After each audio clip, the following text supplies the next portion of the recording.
Bonjour, bienvenue dans cette nouvelle séquence d'Info Immo en partenariat avec l'Observatoire de l'immobilier et le portail immodésil.fr. L'Immo est là. Cette semaine, on va faire un point sur le quasi-équilibre entre l'offre et la demande parce que le marché est en train de se chercher un petit peu. Il y a plein d'informations politiques et économiques qui arrivent chaque jour. On a connu la fièvre acheteuse dans l'épisode 2021-2022. Maintenant, nous sommes en pleine fièvre fiscale.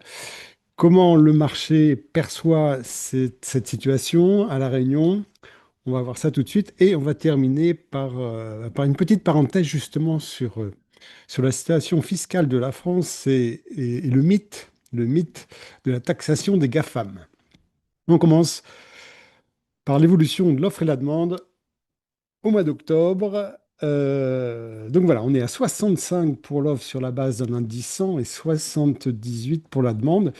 Donc en fait, l'offre a augmenté très sensiblement, plus 4 points par rapport au mois de septembre. Plusieurs explications possibles. Un, le volume des ventes a chuté, donc le stock a grossi, sans qu'il y ait de dynamique réelle d'une offre supplémentaire. Deuxième explication, un certain nombre de propriétaires ont décidé de se séparer d'une partie de leur patrimoine immobilier compte tenu justement de ce contexte politique et fiscal. On verra la semaine prochaine, lors de la publication de notre indice mensuel des marchés, si le volume des ventes, donc, est une raison, la baisse du volume des ventes serait une raison de cette augmentation de l'offre. Parallèlement, la demande a augmenté également, plus 5 points, donc c'est intéressant, c'est favorable, c'est positif. Alors la demande, ça peut être aussi la manifestation de curiosité, hein. Une demande ne se traduit pas par une acquisition, par une décision d'achat. Mais sans demande, pas de marché. Donc voilà, donc ça c'est un événement positif. Cela étant, 78, on reste très bas, hein, puisque la base de notre indice, c'est une base 100 au premier semestre 2018, donc on est beaucoup plus bas. Et l'offre est également beaucoup plus basse que l'indice de référence. Donc voilà, pour le mois d'octobre, donc le marché maintient ce quasi-équilibre entre l'offre et la demande. Et lorsqu'on fait une perspective historique, donc voilà où on en est depuis 3 semestres.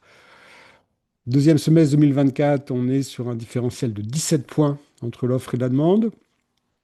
Premier semestre 2025, on dépasse les 20 points et là, on revient à 16 points. Donc, on est sur un tout petit différentiel quand on le compare à justement à cette période de fièvre acheteuse où on avait un différentiel quasi de 1 à 3 au premier semestre 2021. Voilà. Donc, cet équilibre, ce quasi-équilibre entre l'offre et la demande se maintient. On verra au mois de novembre parce que ça va bouger, hein. Le vote du budget va nous faire découvrir certaines idées intéressantes ou pas.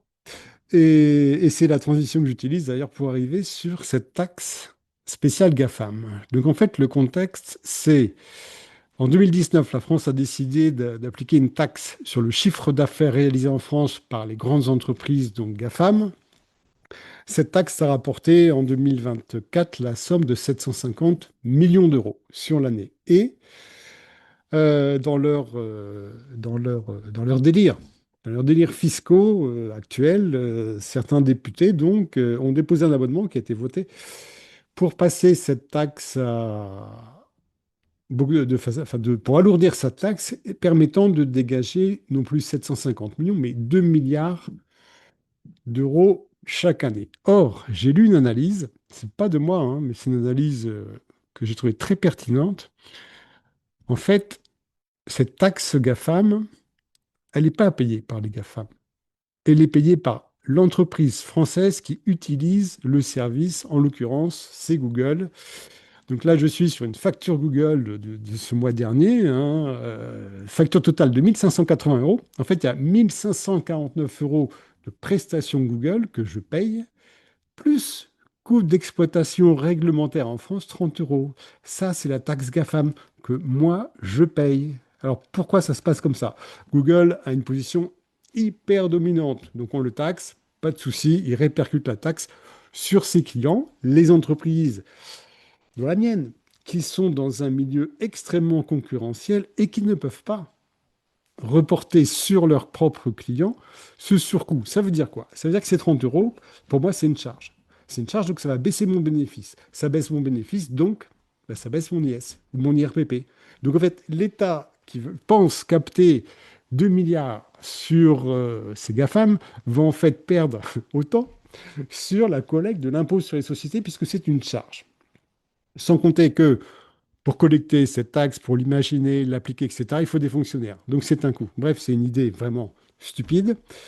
Et il y aurait une autre possibilité. Si moi, mon entreprise n'avait pas de concurrent, je décide d'augmenter mon prix sur mes propres clients. Mais en fait, ça va créer de l'inflation. Si je décide donc de ne pas accuser cette taxe en charge, j'augmente mon prix de vente, et bien ça crée de l'inflation, et l'inflation, c'est pas non plus positif. Voilà, donc cette idée de surtaxer les GAFAM, je n'ai rien pour les GAFAM, mais j'ai quelque chose contre les mauvaises idées, et en l'occurrence, c'est une très mauvaise idée. Cela étant, on se retrouve la semaine prochaine pour l'IMI, l'indice mensuel des marchés immobiliers du mois d'octobre. Bon vent.